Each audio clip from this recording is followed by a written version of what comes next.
Welcome to the NAPE YouTube site. This video follows the last video, which featured primary progressive education in action, gained from archive footage of the 1980s and underscored by quotes from the Plowden report supporting the approach to teaching young children. The Plowden report provided John the rootstock for many of his arguments supporting progressive education as he saw it.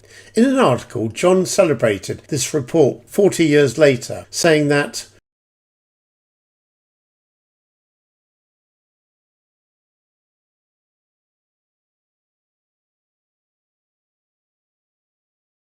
John thought that the report was both far-sighted and uncompromising in recommending the following.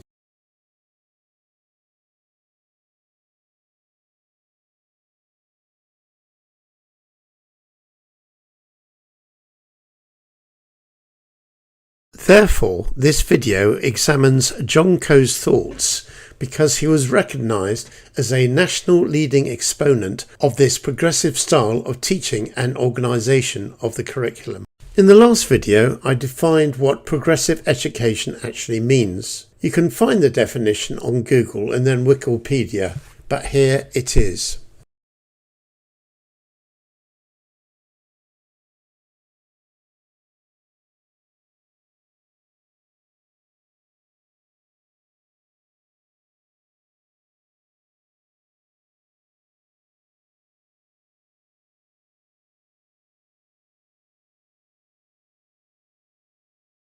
There is no doubt that John, after a few years of training and teaching in and around Essex, was influenced by Christian Schiller. Christian was an HMI who led the advanced course for education leaders at the Institute of Education, now part of the University College London, that John attended. There is a video about Christian on the NAPE YouTube site. John was a prolific writer, conveying his passion of how primary-aged children should be taught. Of course, John had a wide audience of primary practitioners, as he was Inspector of Schools in the West Riding, Senior Primary Advisor in Oxfordshire, lectured in American universities, and was course leader of primary PGCE at the Institute of Education London, and in his semi-retirement, course tutor at Oxford Brookes University, Oxford.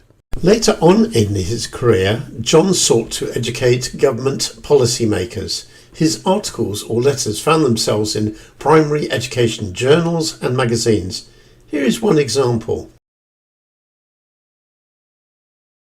However, John never forgot the strain that so-called government initiatives created increasing paperwork for primary head teachers. Attention that should have been in the classroom was taken away. John voiced his concerns in an article about primary leadership. John did not trust successive governments' drive in education, such as on standards, by providing programmes of study which he felt strongly were unnecessarily prescriptive.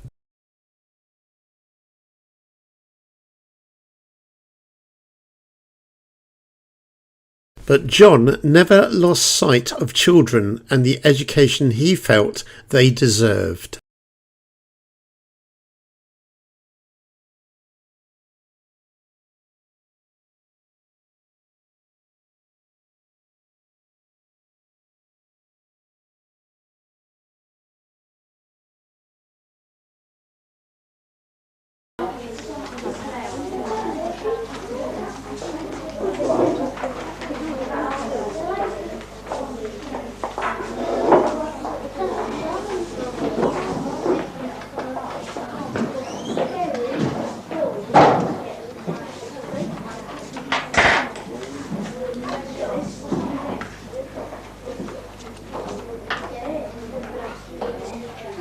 Locust.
John felt vindicated when he quoted from an NFER research report. This was a longitudinal study which ran between 1989 and 2005, and it was called What Children Really Think About School.